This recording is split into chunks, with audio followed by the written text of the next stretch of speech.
अस्सलाम वालेकुम वरहमतुल्लाहि वबरकातुहू। दोस्तों आउं आहियां अली हसन अब्बासी। अवां जेकॾहिं मुंहिंजो चैनल पहिरियों दफ़ो ॾिसी ऐं ॿुधी रहिया आहियो त बराए महिरबानी मुंहिंजे चैनल खे सब्सक्राइब कंदा, बेल आइकन खे क्लिक कंदा ऐं जेकॾहिं मुंहिंजी ऑडियो पसंदि अचे त उनखे लाइक कंदा ऐं कमेंट बॉक्स में पंहिंजी राय खां आगाह कंदा। किताब जो नालो आहे हिकिड़ी मिलंदी आहे ज़िंदगी। जियापे जे जाखोड़ में सुंदरता जूं 51 कहाणियूं। सिंधीकार महमूद मुग़ल। छपाईंदड़ मर्ता पब्लिकेशन हैदराबाद सिंध फरवरी 2021। कहाणी आहे ॾेख। साधन सूधन कपिड़नि में हिकु अधड़ोड जोड़ो बूस्टन जे स्टेशन ते रेल मां लथो ऐं हिकु ऑफिस जे सरबराह वटि पहुची वियो। खेनि ॾिसंदे ॿाहिरि वेठल सेक्रेटरीअ हिकु लम्हे में सोचे छॾियो त अहिड़े सादे ऐं पुराणे नमूने जे लिबास वारनि माण्हुनि जो हार्वर्ड में कहिड़ो कमु आहे। उहे त कैम्ब्रिज ताईं बि रसी नथा सघनि। सेक्रेटरीअ जे खॼियल भिरुनि खे ॾिसंदे मर्द नरम आवाज़ में चयो, असांखे सदर सां मिलणो आहे। हू सॼो ॾींहुं मसरूफ़ आहे। सेक्रेटरीअ वॾाईअ मां चयो। असीं सॼो ॾींहुं इंतज़ारु करे सघूं था, औरत वराणियो। सांदे 4 कलाक सेक्रेटरी हुननि खां लवाईंदी रही। हुन सम्झो पिए त उहे महिमान बेज़ार थी पवंदा ऐं हलिया वेंदा, पर हू न विया। सेक्रेटरी हाणे पाण बेज़ार थियण लॻी।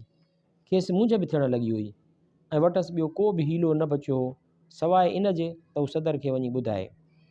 सर कुझु मिंटनि लाइ अव्हां सां मिलंदा ऐं हलिया वेंदा।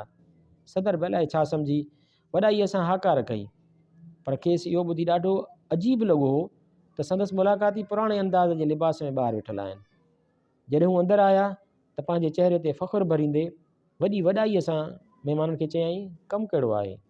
औरत ॿुधायो, असांखे हिकिड़ो पुटु हो जेको 1 साल हार्वर्ड में रहियो हो। खेसि हुन सां ॾाढो प्यार हो, पर साल खनि अॻु हू हिकु हादसे में गुज़ारे वियो। मां ऐं मुंहिंजो मुड़ुसु संदसि यादि जे हवाले सां कैंपस में किथे बि को यादगार जोड़णु चाहियूं था। सदर खे ॻाल्हि दिलि सां त लॻी हुई, पर वरी बि हुन पंहिंजो पाण संभालियो पए। मोहतरमा, असां हर उन माण्हूअ लाइ त को यादगार नथा ठाहे सघूं जेको हिते 1 साल रहियो हुजे या वरी कंहिं हादसे में गुज़ारे वियो हुजे। जे असीं ईअं कंदा वतूं त असांजी यूनिवर्सिटी त को क़ब्रिस्तान लॻंदी। न न, औरत तकड़ी वज़ाहत कई, असां को मुजस्मो खड़ो नथा करणु चाहियूं।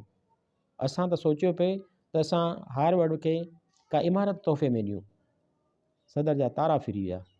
हुन हिकु निगाह वरी हिननि ॿिन्ही अधड़ोड ज़ाल मुड़ुसनि खे ॾिठो। संदन साधन सूधन कपिड़नि खे घूरे ॾिठाई ऐं चयाईं, इमारत? तव्हांखे ख़बर आहे त हिकु चङी इमारत केतिरी रक़म में ठहंदी आहे? असां हार्वर्ड में रुॻो हिकु पायलट लॻाइण ते $75 लख ख़र्चु कयो आहे। तव्हांखे सम्झ में अचे थो? सभु ॼण माठ थी विया हुआ।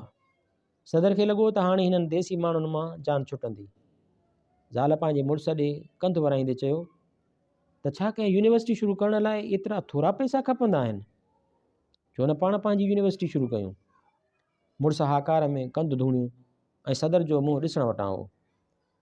बेगम ऐं मिस्टर लेलैंड स्टैनफोर्ड उतां उथिया, सिधो पालो आल्टो कैलिफोर्निया विया ऐं पंहिंजे नाले सां हुते हिकु यूनिवर्सिटी क़ाइमु कयाऊं जेका संदन पुट जे यादि जो हवालो आहे ऐं जंहिंखे स्टैनफोर्ड यूनिवर्सिटी सॾींदा आहिनि।